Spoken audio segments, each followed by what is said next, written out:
जिंदगी जीना आसान नहीं होता, बिना संघर्ष के कोई महान नहीं होता। जब तक ना पड़े हथौड़े की चोट, पत्थर भी भगवान नहीं होता। इसी के साथ दोस्तों स्टार्ट करते हैं। जो भी व्यूअर्स चैनल पर नए हैं, चैनल को सब्सक्राइब कीजिए, बेल आइकन पर क्लिक कीजिए ताकि लेटेस्ट वीडियोज़ के अपडेट्स वगैरह आपको मिलते रहें। Let we start.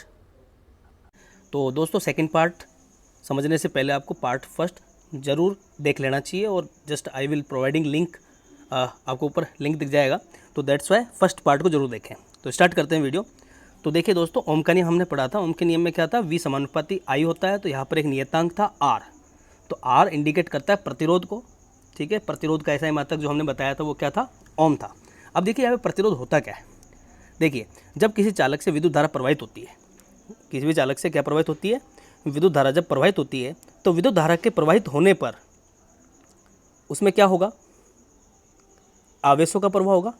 यानी अगर हम किसी चालक की बात करते हैं तो उसके अंदर से कौन फ्लो होते हैं, इलेक्ट्रॉन्स फ्लो होते हैं। यानी इलेक्ट्रॉन एक स्थान से दूसरी जगह पर प्रवाहित होंगे। जब ऐसा होगा तो उसके रास्ते में जो बाधा उत्पन्न होगी, उस बाधा को ही हम प्रतिरोध बोलते हैं। इस गुण को ही प्रतिरोध कहा जाता है। यानी किसी चालक का वह गुण जिसके कारण वह प्रवाहित होने वाली धारा का विरोध करता है, इसे ही हम क्या बोलते हैं, प्रतिरोध बोलते हैं, जिसे R से व्यक्त किया जाता है। किससे व्यक्त किया जाता है, R से व्यक्त किया जाता है, जिसका ऐसा ही मात्रक क्या होता है, ओम होता है, ठीक है। तो जैसा कि अपन ने इससे पहले बात करी थी कि कुछ इंपॉर्टेंट टॉपिक्स जो आते हैं उसमें से एक क्वेश्चन ये भी आता है कि एक ओम को परिभाषित कीजिए।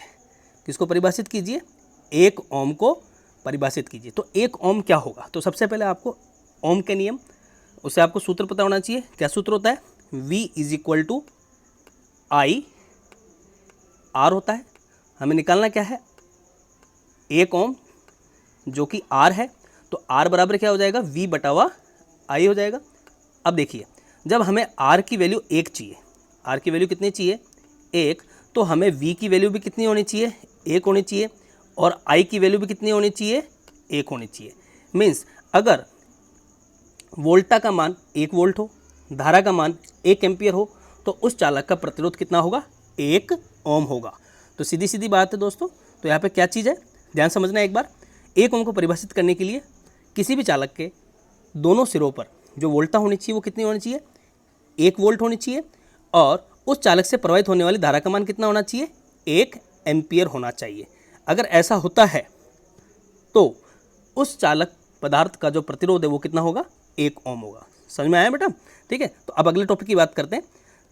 जब परिपथ से 1 ओम धारा प्रवाहित होती है तो विभवांतर 1 वोल्ट और धारा भी कितनी होनी चाहिए, 1 एम्पियर होनी चाहिए। तो प्रतिरोध कितना होगा, 1 ओम होगा। ऐसे ही धारा नियंत्रक, जब भी हम ओम का नियम पढ़ते हैं तो ओम के नियम में एक आता है धारा नियंत्रक। धारा नियंत्रक का काम होता है धारा को नियंत्रित करना। धारा को कौन नियंत्रित करेगा, धारा को नियंत्रित करने वाला है प्रतिरोध। अगर प्रतिरोध कम होगा तो धारा कैसी होगी, ज़्यादा होगी, और यदि प्रतिरोध ज़्यादा हो तो धारा का मान कम होगा। यानी सीधी सीधी बात है, हम ये कह सकते हैं कि धारा नियंत्रक, धारा को नियंत्रित करने के लिए हमें किससे परिवर्तित करना पड़ेगा, प्रतिरोध को। I = क्या हो जाएगा आपके, V/R होगा। तो R को अगर कम किया जाए तो प्रतिरोध का मान बढ़ जाएगा, और अगर R को बढ़ा दिया जाए तो प्रतिरोध यानी धारा का मान क्या हो जाएगा, कम हो जाएगा। ठीक है दोस्तों। तो जो युक्ति या ऐसी युक्ति जो धारा को नियंत्रित करती है अर्थात प्रतिरोध को कम ज़्यादा करती है, तो किसके द्वारा किया जाता है, धारा नियंत्रक के द्वारा किया जाता है। ठीक है दोस्तों। तो परिपथ में प्रतिरोध को परिवर्तित करने के लिए जिस युक्ति का प्रयोग किया जाता है उसे धारा नियंत्रक कहते हैं। ठीक है। अगला पॉइंट है कि चालक यानी वे कारक जिन पर चालक का एक प्रतिरोध निर्भर करता है। यानी R किस किस पर डिपेंड करेगा। तो R की डिपेंडेंसी निकालने के लिए किन कारकों पर निर्भर करता है, तो उसको प्रभावित करने वाली होती है 4 चीज़ें। ध्यान से समझना। पहली चीज़ होती है लंबाई। जितनी ज़्यादा चालक की लंबाई होगी, देखिए सामने डायग्राम को देखें आप, ये डायग्राम, यहाँ पे हमने क्या लिया, एक चालक लिया और इस चालक की लंबाई L है। इस चालक की लंबाई को कितना मान लिया, L, और इसके अनुप्रस्थ काट के क्षेत्रफल को हमने मान लिया A। ठीक है, कैपिटल A से इंडिकेट कर दिया। ठीक है। और इसके दोनों सिरों पर जो वोल्टा लगाई वो कितनी लगाई अपन ने, V लगाई। अब जो प्रतिरोध होगा इस चालक तार का, वो सुनना ध्यान से, प्रतिरोध क्या है, विद्युत धारा के परिवहन में जो बाधा है उसी को ही प्रतिरोध बोला जाता है। ठीक है। तो एक सिरे से दूसरे सिरे तक जाने में किसी इलेक्ट्रॉन को ज़्यादा समय कब लगेगा? जब उसकी लंबाई ज़्यादा होगी, यानी प्रतिरोध लंबाई के समानुपाती होता है, यानी प्रतिरोध चालक की लंबाई के समानुपाती होता है। अब बात करते हैं दूसरे कारक की, जो है अनुप्रस्थ काट का क्षेत्रफल। अब देखिए, जितना ज़्यादा अनुप्रस्थ काट का क्षेत्रफल होगा उतने इलेक्ट्रॉन ज़्यादा प्रवाहित होंगे, सीधी बात है। और इलेक्ट्रॉन ज़्यादा प्रवाहित होंगे तो धारा भी ज़्यादा होगी, यानी अगर अनुप्रस्थ काट का क्षेत्रफल कम हो तो इलेक्ट्रॉन कम इधर से उधर स्थानांतरित होंगे, और अगर कम इलेक्ट्रॉन प्रवाहित होते हैं तो धारा भी कैसी होगी? कम होगी। मीन्स किसी भी चालक तार का प्रतिरोध अनुप्रस्थ काट के क्षेत्रफल के व्युत्क्रमानुपाती होता है। तो दोस्तों, इसका तात्पर्य है कि अनुप्रस्थ काट का क्षेत्रफल जितना कम होगा धारा उतनी ही कम होगी और प्रतिरोध उतना ही ज़्यादा होगा। तो जो प्रतिरोध है अनुप्रस्थ काट के क्षेत्रफल के कैसा होता है? व्युत्क्रमानुपाती होता है। ठीक है, अब बात करते हैं तापमान की। तो देखिए, तो किसी भी चालक पदार्थ की बात की जाए, ठीक है, तो चालक पदार्थ तीन चीज़ें होती हैं। देखो दोस्तों, एक होता है चालक, एक होता है अर्धचालक, एक होता है कुचालक। अगर ये तापमान पर किस प्रकार निर्भर करता है, ये वाला पॉइंट आपको अगर पढ़ना है तो इस टॉपिक को पढ़ने के लिए आपको मेरा एक वीडियो है, वीडियो का लिंक मैं दे देता हूँ, उस वीडियो को जरूर देखें, जिसमें चालक, अर्धचालक और कुचालक तीनों के बीच में डिफरेंस बहुत क्लियरली, बहुत अच्छे समझाया गया है। ठीक है, तो यहाँ पर इन शॉर्ट अपन बात करते हैं, जो चालक का जो प्रतिरोध है वो तापमान के कैसा होता है? समानुपाती होता है। ठीक है दोस्तों, तो चौथा पॉइंट है पदार्थ की प्रकृति पर। ठीक है, अब देखिए इन चारों पॉइंट से, देखो चौथा पॉइंट पदार्थ की प्रकृति काम में आएगा अपन। ठीक है, और जो तापमान के समानुपाती उसका संबंध अभी हम डायरेक्टली नहीं ले रहे। ठीक है, तो क्या संबंध है उसको देखना आप। तो पहला पॉइंट है प्रतिरोध चालक की तार की लंबाई के कैसा होता है? समानुपाती होता है। मीन्स यहाँ से पॉइंट आ जाएगा R समानुपाती L, यानी लंबाई के समानुपाती। दूसरा है अनुप्रस्थ काट के व्युत्क्रमानुपाती होता है, तो R व्युत्क्रमानुपाती के लिए क्या आ जाएगा? वो बटा में आ जाएगा, तो अपॉन में आ जाएगा A। और तीसरा, देखो तीसरा पॉइंट आपको नहीं लेना है, चौथा पॉइंट लेना है। तो चौथा पॉइंट क्या है? पदार्थ की प्रकृति पर भी निर्भर करता है। सॉरी, तो समीकरण 1 और समीकरण 2, इन दोनों से क्या होगा? R समानुपाती L बटा हुआ A हो जाएगा। और जब समानुपात का सिंबल हटेगा तो यहाँ पर एक नियतांक आएगा, R is equal to rho L upon A। यहाँ पर रो क्या है? चालक पदार्थ की प्रतिरोधकता है, जिसका मात्रक क्या होता है? ओम मीटर होता है। क्या होता है? ओम मीटर। तो देखिए दोस्तों, तो हमारे पास में जो R का जो फॉर्मूला है वो देख लीजिए क्या है, उसको मैं यहाँ पे राइट डाउन कर देता हूँ ताकि आपको ध्यान रहे। उससे संबंधित न्यूमेरिकल भी आते हैं। R is equal to rho L upon A। बहुत सारी बुक्स के अंदर इसको रो को K से भी लिखा जाता है। ठीक है, तो ये प्रतिरोध को प्रभावित करने वाले कारकों के हिसाब से एक संबंध है प्रतिरोध का, तो मोस्ट इंपॉर्टेंट है, याद रख लीजिए इसको। और यहाँ पर जो रो है वो पदार्थ की प्रतिरोधकता है। ठीक है, क्या है? पदार्थ की प्रतिरोधकता, जिसका मात्रक क्या होता है? ओम मीटर। तो एग्जाम में मोस्टली ये क्वेश्चन भी पूछा जाता है। ठीक है दोस्तों, अगला पॉइंट है हमारा, देखिए विद्युत प्रतिरोधकता। ठीक है, विद्युत प्रतिरोधकता जैसा कि आपने पढ़ा था। तो देखिए सूत्र क्या है, अगर हमें इसको परिभाषित करना है तो हमें प्रतिरोध वाले सूत्र से हमें निकालना पड़ेगा। प्रतिरोध सूत्र क्या है? R is equal to rho L upon A। और यहाँ से अगर आप रो की वैल्यू निकालते हो तो रो बराबर हो जाएगा R A बटा हुआ L। ठीक है, तो अब देखिए क्या होगी इसकी परिभाषा, हमें निकालना है रो। ठीक है, रो क्या होगी? 1 मीटर, इसको 1 मीटर मान लेते हैं। 1 मीटर भुजा वाले घन के विपरीत फलकों से धारा गुजरने पर जो प्रतिरोध उत्पन्न होता है उसी को अपन क्या बोलते हैं? प्रतिरोधकता बोलते हैं। ध्यान रहे, यहाँ पर करेक्शन होगा थोड़ा सा, यहाँ पे प्रतिरोधता नहीं है, प्रतिरोधकता है। ठीक है, तो ये वर्ड ही ध्यान रखेंगे आप, प्रतिरोधकता। ठीक है दोस्तों, तो प्रतिरोधकता का संबंध पता चल गया हमारे को। ठीक है, अगर हमें परिभाषित करना है कि 1 ओम मीटर को परिभाषित कीजिए। ठीक है, तो 1 ओम मीटर को परिभाषित करने के लिए क्या क्या चीज़ें होनी चाहिए? सीधी सीधी बात है, 1 ओम मीटर जब होगा तो R कितना होना चाहिए? 1 ओम होना चाहिए। क्षेत्रफल कितना होना चाहिए? 1 मीटर स्क्वायर होना चाहिए। और जो चालक तार की लंबाई है वो कितनी होनी चाहिए? 1 मीटर होनी चाहिए। यदि 1 मीटर लंबे तार का प्रतिरोध 1 ओम हो और अनुप्रस्थ काट का क्षेत्रफल 1 मीटर स्क्वायर हो तो उस पदार्थ की प्रतिरोधकता 1 ओम मीटर होती है। क्या होती है? 1 ओम मीटर। ठीक है दोस्तों, अब बात करते हैं अपन, ऐसा ही मात्रक ओम मीटर होता है। प्रतिरोधकता चालक की लंबाई व अनुप्रस्थ काट के क्षेत्रफल के साथ नहीं बदलती, परंतु तापमान के साथ बदलती है। ठीक है, तो बड़ी क्लासों में जब आप 12th क्लास में आएंगे तब इसका संबंध आपको मिल जाएगा। ठीक है, अब बात करते हैं अगले पॉइंट की। धातु और मिश्र धातु, ठीक है, इनके लिए जो प्रतिरोधकता का जो परिसर है वो कितना है, 10 की घात -8 से लेकर 10 की घात -6 ओम मीटर, ठीक है। ये धातु और मिश्र धातुओं की बात चल रही है। अगर हम कुचालक की बात करते हैं तो कुचालक के लिए जो प्रतिरोधकता है और ज़्यादा हो जाएगी, ठीक है दोस्तों। अब बात करते हैं अगले पॉइंट की। मिश्र धातु की प्रतिरोधकता उनकी अवयवी धातुओं की अपेक्षाकृत अधिक होती है। तो इंपॉर्टेंट क्वेश्चन है। मिश्र धातुओं का उच्च तापमान पर शीघ्र ही अपचयन यानी दहन नहीं होता, अतः इनका उपयोग तापन युक्तियों में किया जाता है, मीन्स भट्टी वगैरह, ठीक है। ये जितनी भी तापन युक्तियाँ होती है उनमें मिश्र धातु का प्रयोग किया जाता है। अब बात करते हैं अगले पॉइंट की। तांबा व एल्यूमिनियम का उपयोग विद्युत संचरण के लिए किया जाता है क्योंकि उनकी प्रतिरोधकता कम होती है। मीन्स प्रतिरोधकता जितनी कम होगी उनका प्रयोग विद्युत धारा के प्रवाहन में किया जाएगा। मीन्स हमारे घरों का जो वायरिंग सिस्टम है, तार वगैरह और जितने भी चालक वगैरह है जिनसे विद्युत धारा प्रवाहित की जाती है, तो उनके लिए धातुओं का प्रयोग किया जाता है। धातुओं में सबसे ज़्यादा चालकता होती है वो होती है चांदी की, उससे कम होती है सोने की। क्योंकि चांदी और सोना दोनों महंगे हैं, दैट्स वाई हमारे घरों के परिपथों में तांबा, एल्यूमिनियम इनके तार प्रयोग किए जाते हैं, ठीक है दोस्तों। अगले पॉइंट की बात करते हैं अपन। अब यहाँ पर जो हमारा पॉइंट है वो है प्रतिरोधों के श्रेणी क्रम संयोजन और समांतर क्रम संयोजन। दो प्रकार के संयोजन होते हैं।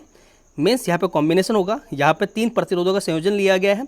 यहाँ पे 3 प्रतिरोध हैं, एक R1 है, एक R2 है और एक R3 है। तो R1, R2 और R3 ध्यान रहे। जब दोस्तों इसका डेरिवेशन करना होगा तो इसके डेरिवेशन के लिए आपको ये पता होना चाहिए। देखिए, आवेश जब प्रवाहित होगा तो एक स्पॉट है R1, दूसरा स्पॉट है R2 और तीसरा स्पॉट है R3। तो तीनों से प्रवाहित होने वाली धारा का मान कैसा होगा, समान होगा। अगर हम ये मान लेते हैं कि कुल धारा का मान I है, कुल धारा का मान कितना है I, कुल वोल्टता का मान कितना है V है, और यहाँ पे प्रतिरोधों का मान कितना है R1, R2 और R3। तो तीनों में से जो धारा प्रवाहित होगी वो कितनी होगी, सेम होगी। यानी R1 से भी I प्रवाहित होनी है, R2 से भी I धारा प्रवाहित होगी और R3 से भी I धारा प्रवाहित होगी। परंतु तीनों की जो वोल्टता है वो कैसी होगी, अलग अलग होगी। यानी R1 की वोल्टता हो जाएगी V1, R2 की वोल्टता हो जाएगी V2 और R3 की वोल्टता हो जाएगी V3, ठीक है। दोनों की तीनों की अलग अलग है। तो दैट्स वाई हमें वो चीज़ लेनी है जो सेम है। तो इन तीनों में धारा समान हो जाएगी। तो धारा के लिए धारा जब समान होगी तो अब हमें लेना है जो चीज़ अलग है। तो अलग क्या है, कुल वोल्टता कितनी है V, यानी मेन पोटेंशियल आपने V दे रखा है।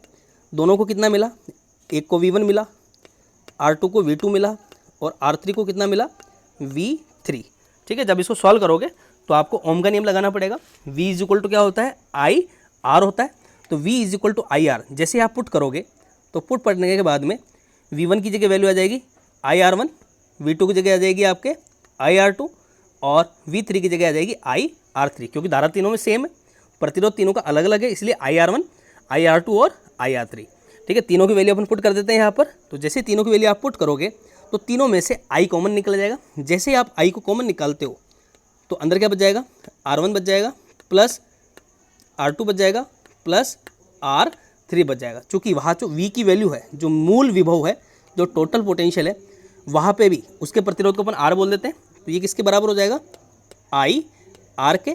तो I से I क्या हो जाएगा, कैंसिल हो गया। कैंसिल होने के बाद R का जो सूत्र मिलेगा वो मिल जाएगा R is equal to R1 plus R2 plus R3, ठीक है दोस्तों। ये तो था श्रेणी क्रम। अगर इसके अंदर बहुत सारे प्रतिरोध होते हैं, कहने का मतलब 10 प्रतिरोध मान लेते हैं, तो उनका जो टोटल प्रतिरोध हो जाएगा, नेट प्रतिरोध, वो क्या हो जाएगा, R1 plus R2 plus R3 plus R4 plus R5 plus R6 plus R7 plus R8 plus R9 plus R10। यानी जितने प्रतिरोध अगर श्रेणी क्रम में वो सब जुड़ जाएंगे और जुड़ने के बाद उसका तुल्य प्रतिरोध निकल जाएगा, जिसे इक्विवेलेंट रेजिस्टेंस भी बोलते हैं अपन, ठीक है। अब देखिए दोस्तों, इसके बाद जो अपने पास जो टॉपिक आने वाला है वो है हमारा पार्श्व क्रम संयोजन, ठीक है। तो पार्श्व क्रम संयोजन होता है जिसको बोला जाता है समांतर क्रम संयोजन। कौन सा क्रम संयोजन भी बोला जाता है, समांतर क्रम भी बोला जाता है, ठीक है दोस्तों। अब समांतर क्रम में क्या चीज़ है, यानी जब भी हमें डेरिवेशन निकालना है तो डेरिवेशन के लिए हमें वो भौतिक राशि लेनी है जो तीनों प्रतिरोधों के अंदर कैसी है, अलग अलग है। तो यहाँ पे देखेंगे आप, तो यहाँ पे जो वोल्टता होगी वो कैसी होगी, सेम होगी यानी समान होगी, और जो धारा होगी वो कैसी होगी, अलग अलग होगी। कैसी होगी, अलग अलग। तो हमें जब इसका सूत्र निकालना है तो सूत्र निकालने के लिए हमें किसका प्रयोग करना पड़ेगा, धारा का प्रयोग करना पड़ेगा। सीधी सीधी बात है, ठीक है। तो ये समांतर क्रम संयोजन है, ध्यान रहे यहाँ पर समांतर क्रम संयोजन के लिए। अब देखिए तीनों में अलग अलग क्या है, धारा अलग अलग। तो कुल धारा को हमने क्या बोल दिया, I बोल दिया, और R1 से जो धारा गई उसको बोल दिया अपन ने I1, R2 से जो धारा प्रवाहित हो रही है उसको बोल दिया I2, और R3 से जो धारा प्रवाहित हो रही है उसको बोल दिया I3। तो अब देखिए दोस्तों यहाँ पे, तो I इज इक्वल टू यानी कुल धारा बराबर हो जाएगी अवयवों की धारा के, ठीक है। तो I is equal to I1 plus I2 plus I3। अब देखिए ओम के नियम से I बराबर कितना हो जाएगा, V बटावा R, और ऐसे I1 के लिए बात करें तो V बटावा R1, I2 के लिए V बटावा R2, I3 के लिए V बटावा R3, ठीक है। अब जैसे इसकी वैल्यू पुट करते हो आप, मीन्स सबसे पहले हमने क्या किया, I is equal to I1 I2 I3 कर दिया, ठीक है। तीनों का सम हो जाएगा, तीनों सम होने के बाद तीनों की वैल्यू अपन ने पुट करी, तो I तो हो जाएगा V बटा R, I1 हो जाएगा V बटा R1, I2 हो जाएगा V बटावा R2, और I3 हो जाएगा V बटावा R3। अब देखिए इनमें से क्या चीज़ कॉमन निकल रही है, V कॉमन निकल रहा है। V कॉमन निकलने के बाद कैंसिल हो जाएगा, ठीक है। कटने के बाद क्या बचेगा आपके पास, 1/R is equal to 1/R1 plus 1/R2 plus 1/R3, ठीक है दोस्तों। अगर इसी जगह अगर बहुत सारे प्रतिरोध होते, यानी कहने वाला अपन मान लेते हैं 5 प्रतिरोध है, तो I इज इक्वल टू क्या हो जाएगा, जब यदि 5 प्रतिरोध समांतर क्रम में संयोजित है, मीन्स पैरेलल में संयोजित है, तो 1/R is equal to 1/R1 plus 1/R2 plus जितने भी होंगे वो सब जुड़ेंगे, और लास्ट में क्या जाएगा 1/R5। अगर n होते हैं तो n आ जाएंगे, और 5 है तो 5 हो जाएंगे, ठीक है दोस्तों। और जो मेनली अपने एग्जाम में क्वेश्चन जो निकल के आते हैं वो निकल कर आते हैं आपके श्रेणी क्रम और समांतर क्रम दोनों का मिक्सअप होता है, ठीक है। बेसिकली अगर हम 10th स्टैंडर्ड की बात करें, यानी 10वीं के लेवल तक की बात करें, तो 1-2 प्रतिरोध श्रेणी क्रम में हो सकते हैं और 2 प्रतिरोध समांतर क्रम में हो सकते हैं, या 2-2 का सेट हो सकता है, 2 समांतर 2 समांतर 2 समांतर, ठीक है। फिर वो तीनों श्रेणी क्रम में हो, ठीक है। इससे संबंधित न्यूमेरिकल है उसको भी करेंगे अपन। तो आगे देखते जाइए आपको इसके न्यूमेरिकल भी मिलने वाले हैं, ठीक है दोस्तों। अब बात करते हैं यहाँ पर श्रेणी क्रम और समांतर क्रम, इन दोनों में अगर हम तुलना करें, मीन्स हमें क्या करना है, कंपैरिजन करना है। तो श्रेणी क्रम संयोजन की तुलना में पार्श्व क्रम संयोजन का लाभ, यानी जो आपका समांतर क्रम संयोजन होता है उसका लाभ होता है। तो देखिए, तो मैं मोस्ट इंपॉर्टेंट क्वेश्चन यहाँ से निकल कर आता है कि हमारे घरों के अवयवों का परिपथ का संयोजन किस प्रकार का होता है, श्रेणी क्रम होता है या समांतर क्रम होता है। अब देखिए श्रेणी क्रम होगा तो श्रेणी क्रम के लिए जैसे ये एक प्रतिरोध लगा दिया, ये कोई बल्ब लगा दिया, ठीक है, और ये कोई अपन ने टीवी लगा दिया, फ्रिज लगा दिया, कुछ भी लगा दिया, ठीक है। अब अगर ये चीज़ें, अब इसके आप कहीं भी कुंजी लगाओ आप, अगर एक को बंद करते हो तो सारे बंद हो जाएंगे। क्या हमारे घरों में ऐसा होता है क्या कि एक स्विच को अगर आपने ऑफ कर दिया तो टीवी, क्रूज, जो फ्रीज, कूलर जितने भी है सारे के सारे बंद। अरे भैया ऐसा हो जाएगा तो फिर मामला कैसे चलेगा, ठीक है। मम्मी ने बोला बेटा जा टीवी बंद कर, बहुत देर से देख रहा, टीवी बंद करी, मम्मी का किचन की लाइट बंद मज़ा ही आ जाएगा अगर ऐसा होता। तो ये स्टार्टिंग में प्रॉब्लम फेस करनी पड़ी थी। तो इसके लिए क्या हुआ, समांतर क्रम संयोजन था। तो समांतर क्रम संयोजन में क्या होता है, अलग अलग कुंजी लगा देते हैं। मीन्स यहाँ पे जैसे आपके बल्ब है, ठीक है, एक अपन ने बल्ब ले लिया, LED बल्ब ले लिया, ठीक है, यहाँ पर एक कुंजी लग जाएगी, ठीक है। फिर दूसरे की जगह एक कुंजी और लगा दी। आपके मेन बोर्ड के अंदर स्विच लगे होते हैं बहुत सारे, ठीक है, ये जाकर जुड़ गया आपके जैसे फ्रिज से, कूलर से, किसी से भी। तो एक स्विच को अगर ऑफ करोगे तो एक ही आइटम ऑफ होगा, सारे आइटम ऑफ नहीं होंगे। और इसको एक मेन सप्लाई से जोड़ा जाता है।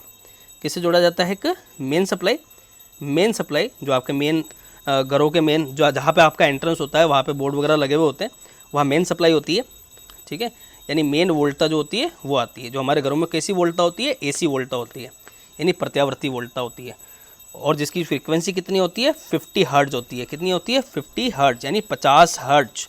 यानी हमारे घरों में जो विद्युत धारा प्रवाहित होती है उसकी जो आवृत्ति है यानी फ्रीक्वेंसी है वो होती है 50 हर्ट्ज, ठीक है दोस्तों। और घरों में हमारे परिपथों को बचाने के लिए कि ऐसा ना हो कि सारे आइटम, कोई भी, जैसे कहने का मतलब है कि हाई पावर सप्लाई आ गया तो सारे जो हमारे इंस्ट्रूमेंट जो लगे हुए हैं, गैजेट्स लगे हुए हैं, वो सब उड़ सकते हैं। क्यों, बिकॉज ऑफ हाई पोटेंशियल से करंट भी ज़्यादा फ्लो होगा। तो अगर ऐसी इरेगुलरिटी आती है, ऐसी अनियमितता आती है, तो इसको नियंत्रित करने के लिए हमारे मेन जो बोर्ड होता है वहाँ पर फ्यूज़ वायर लगाया जाता है। क्या लगाया जाता है, फ्यूज़ वायर। और फ्यूज़ वायर क्या करता है, अगर अतिरिक्त वोल्टा या अधिक विद्युत धारा प्रवाहित होती है तो उसका गलनांक क्या होता है, कम होता है। गलनांक कम होने की वजह से वो गल जाता है और टूट जाता है।